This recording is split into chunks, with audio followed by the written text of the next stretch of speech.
Damn it.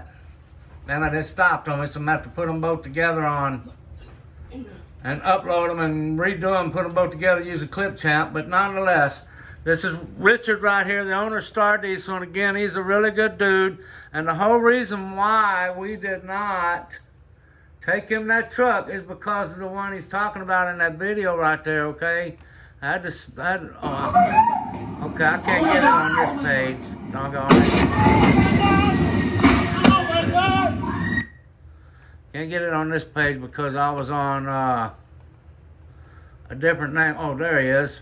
Yeah, this is the one that he's talking about right here. This guy right here, Ron Wardlow. This guy right here is a piece of goddamn garbage, man.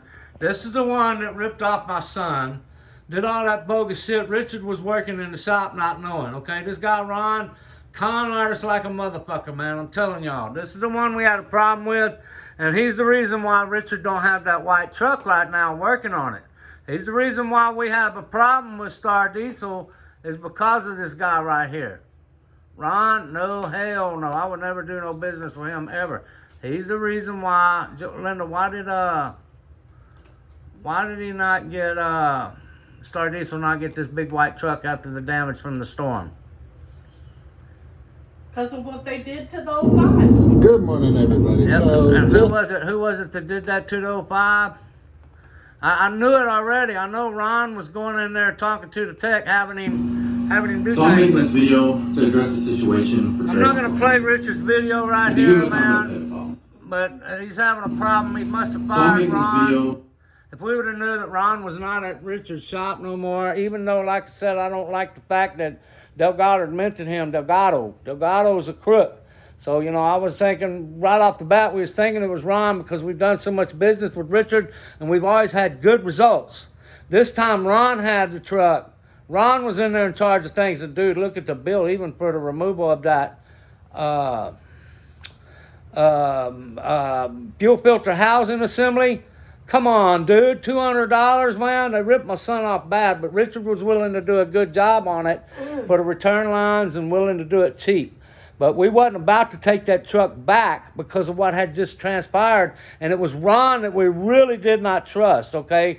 I wasn't sure if it was Richard or not, but like I said, Richard right here, man, he's a real sweet dude, man. He's a real sweet dude. We never had no problems with him. Yes, he's expensive, but the dude always did a good job. But now he ain't got the big white truck. He lost a $10,000 job because of Ron, what he did to us with that 2005. And by the way, just so y'all know, first thing Ron told my son when he called, oh man, I hate to tell you, but that truck you had, that 05, it burned to the ground. Then we picked it up. My son drove it home, and it was pouring fuel out on the ground. Y'all know the story because I made videos over it. But nonetheless, Richard right here, man, in reality, I never had a problem. Oh, man. Low power mode, what, man? Okay. I bet it was paused while I was doing that, too, man. This goddamn phone, I hate this fucking phone, man. Nonetheless, I never had no problems with this guy right here. He's sweet as can be.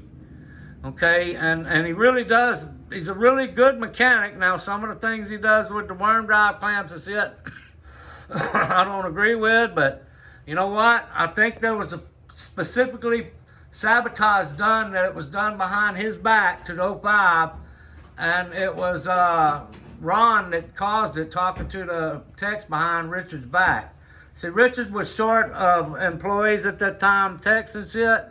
So Richard was working his ass off as a mechanic out there. The dude, like I said, sweet as can be. He offered to change the return lines for $100 or something like that for labor and pay for the tow. But because Ron was there and we had zero faith and trust in the con man that I seen, he was a con artist right off the bat.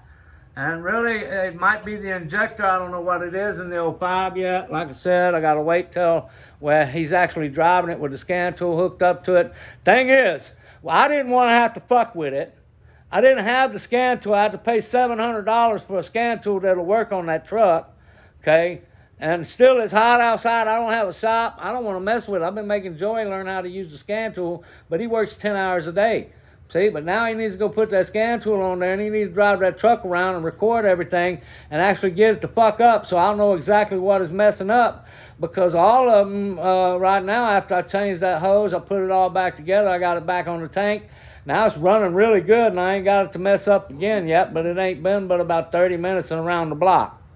Okay, after I put everything back together. But gonna have to put that scan tool back on it because everything's scanning normal, even when it's hot right now. But we haven't put a load on it or nothing. It's an intermittent electrical problem. It might be FPR, fuel pressure rail sensor, or it might be something that sensor there. It could be just a wire.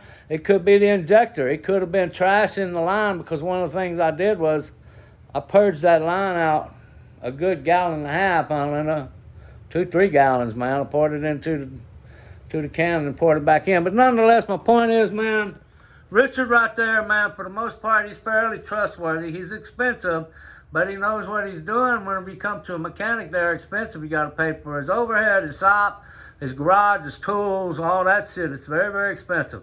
Like I said, just the scan tool I bought it's normally like $750. His shit probably cost him like $9,000-$10,000 just for the scan tool. Okay. Richard needs to contact Joey and give Joey's money back because No, what because they did. he paid people, and you know what? Richard was willing to take the truck back, pay the tow, and change those return lines and whatever's fucking up on it afterwards, because it did fuck up. I don't know if he would have caught it, because after Joey changed the return lines, he drove it around for 30 minutes, drove it to the store and back, no problems. Then he took it to work, and after a full day at work, then it wouldn't start and it ran like shit. And I took everything apart, purged the line, put it all back together. It's running good. But like I said, intermittent electrical problem. But my worry is, man, they done busted a damn piston by fucking up, but it wasn't Richard. I'm 100% convinced now that it was Ron, okay? I kind of thought that when I was there, because we did so much with Richard already. Like I said, man, we spent $10,000 with him before that 05 went to him this time. That big white truck, he's the one tuned it, man. That fucking truck runs like a champ. Oh, it did, until we just had this, what was the name of that fucking tropical storm we just had? It caused a leak and fried all the electronics on that fucking truck. I seen the fuse box, it's melted. But you guys, man, I mean, like I said, you're gonna have to pay him for his time. It's expensive. But I would not hesitate to let him work on my vehicles and pay him his hourly wage. Okay, I mean, this guy, he's not gonna intentionally screw you. But that guy, Ron, that he allowed Ron to pretty much take over all the management of his business so he could go out there and be a mechanic.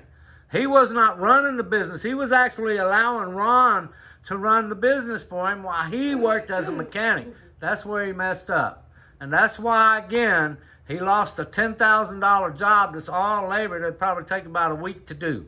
And with that, guys, we're out.